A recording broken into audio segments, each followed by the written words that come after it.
Ang ngalan ko ay Lacan Leo. Tawagin mo akong guro dahil may ituturo ako sa iyo.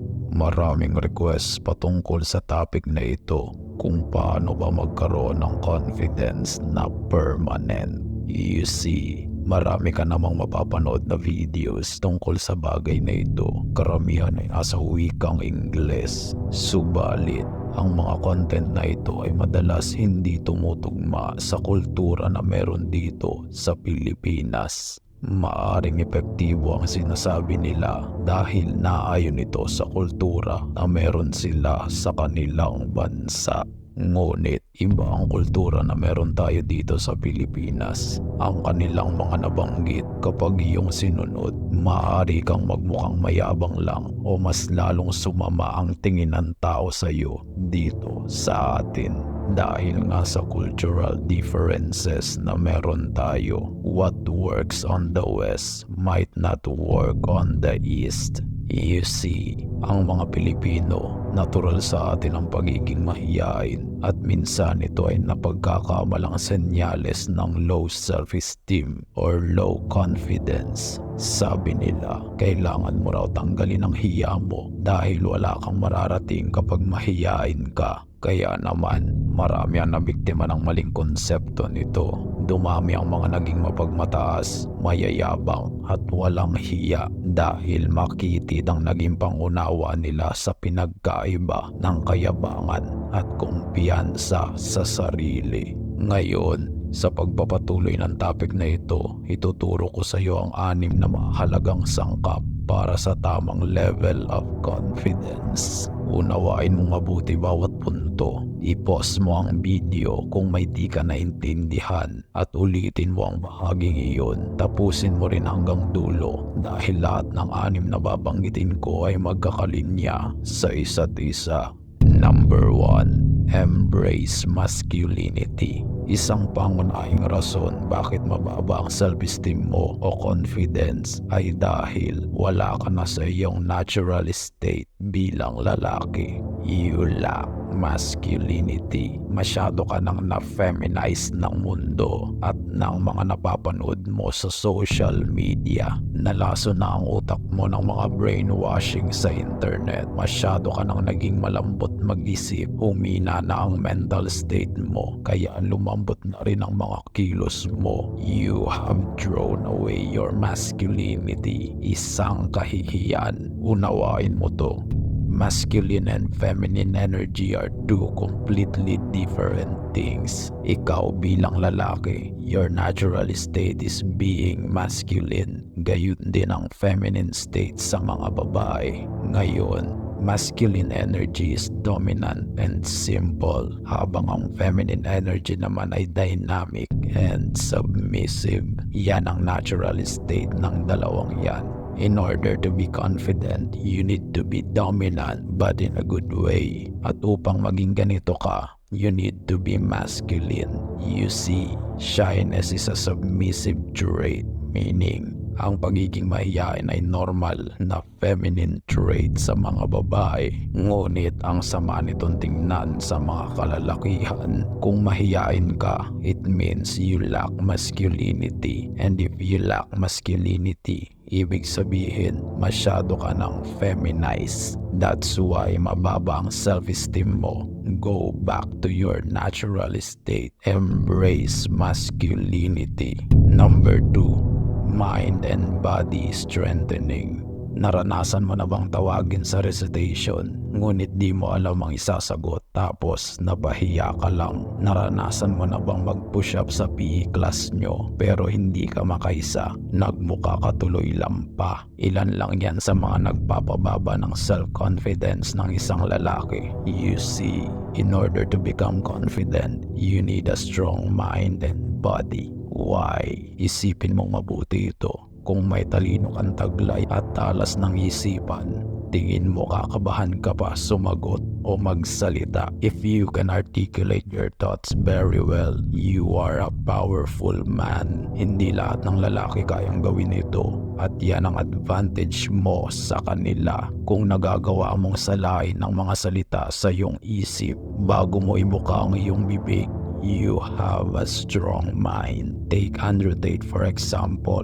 Ang taong ito ay may good amount of confidence dahil sa pambihirang talino na taglay nito at gamit ito nagagawa niyang impluwensyahan ng mga kalalakihan sa kanyang mga salita.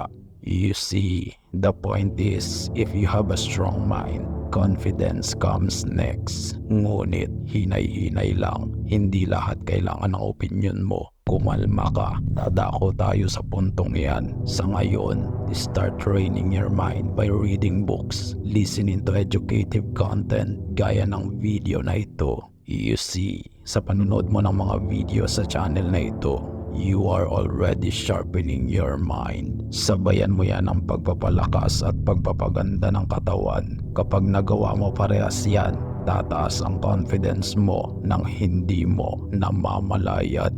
Number 3. Objectives. Every man moves with a specific objective in mind. Huwag kang kikilos nang hindi mo alam kung bakit mo iyon gagawin. Maniwala ka, sa bawat bagay na gagawin mo, lagi mong isipin anong purpose mo o anong objectives mo.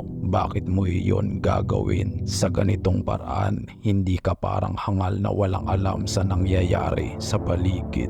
Nagiging nervyoso ang isang lalaki kapag wala itong ideya kung bakit siya naroroon at ano ang kailangan niyang gawin. Dulot nito, bababa ang self-esteem mo at confidence mo dahil nagmumukha kang mangmang sa lagay mo. Bagkus, lagi mong alamin muna ang layunin mo sa mga kilos mo. Sa pamamagitan nito, tataas ang confidence mo dahil alam mo na agad ang iyong end goal bago ka pa man magsimula. Move with objective in mind. Isang halimbawa, babagsak ang confidence mo sa job interview kung hindi ka sigurado sa trabahong pinasok mo. It's a basic knowledge. You see, if you know what to do and why are you doing it, nothing will bother you. Number 4. Problem solving. May kasabihan, you can tell the size of a man by the size of his problems. Bilang tunay na lalaki, we don't complain, we solve problems. Ang pagrereklamo ay para lang sa mga mahihinang nilalang. You see, kung hindi mo kayang magresolba ng problema, you failed as a man. Tipong konting problema lang, stress ka na agad, napakahina mo at napakalit mong lalaki. Kapag natutunan mong humanap ng solusyon sa mga problema kaysa magreklamo sa buhay, you will gain tremendous amount of confidence. You see, sa pagitan ng isang problem solver at isang overthinker, sino sa kanila ang tingin mong may confidence sa bawat hamon ng buhay? Malamang si problem solver. Hindi naman yan palaisipan pa, hindi ba? Don't shy away from problems. Face them and solve them. Dahil sa bawat problemang nasusolusyonan mo, tataas ang kumpiyansa mo sa sarili na kaya mong gawin lahat, kaya mong subukan lahat at hindi ka natatakot na magkamali. That's the good confidence you need in your life. Dahil ang mapait na katotohanan bilang lalaki, walang darating para iligtas ka sa mga problema mo. It will always be just you and your problems. Huwag kang matatakot, huwag kang mababahala, lalaki ka. Huwag kang magmukmok sa sulok, hindi ka babae. Face your problems and always find solutions. Number 5. Have choices. Always have choices. Isang sekreto para maging confident ka sa kahit anong sitwasyon is to always have choices. You see, kapag wala kang ibang options, magiging desperado ka. Ang pangit tingnan kapag nagiging desperado na ang lalaki. Kapag hindi mo gusto ang sitwasyon, always have choices. Kapag hindi mo gusto ang mga kaharap mo, choose to live. Magmumukha kang strong sa paningin nila dahil hindi ka people pleaser at ang taong may strong presence ay kinikilalang may good amount of confidence sa sarili. Halimbawa, kapag nag-a-apply ka ng trabaho, always have choices. Kapag hindi mo nagustuhan ang offer sa iyo, stand up and leave. Huwag ka nang magmakaawa pa na baguhin ang offer para lang pumabor sa kanila. Go to your next options. You see, Kapag marami kang choices, nagiging confident ka sa mga desisyon mo. Katotohanan yan. Hindi ka takot na tanggihan ng isa dahil may options ka pa. Maging sa babae, applicable ito. Kung ayaw sa'yo,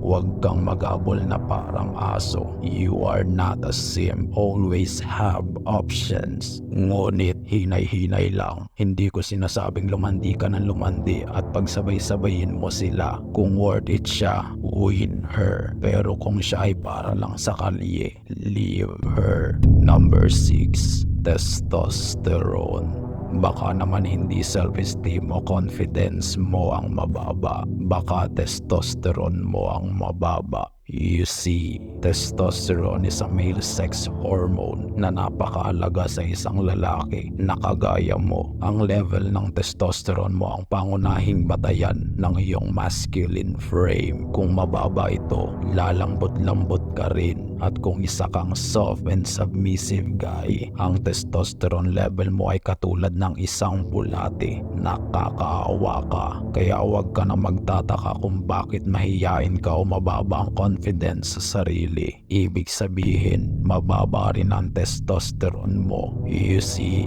noong unang panahon, tingin mo ba mapapatras ni na Lapu-Lapu ang hukbo ni Magellan, ni Andres Bonifacio ang mga Kastilang mananakop kung lalambot-lambot sila at mababa ang testosterone sa katawan? The point is, the higher your testosterone, the more confident you're gonna be. Sa mga susunod na video, mas pag-uusapan natin ang patungkol sa testosterone. Kaya subscribe lang at sumubaybay para sa mga susunod pang kabanata. Nagsisimula pa lang tayo. Umunawa ang may pandinig. Hanggang sa muli, tapat kong kawal.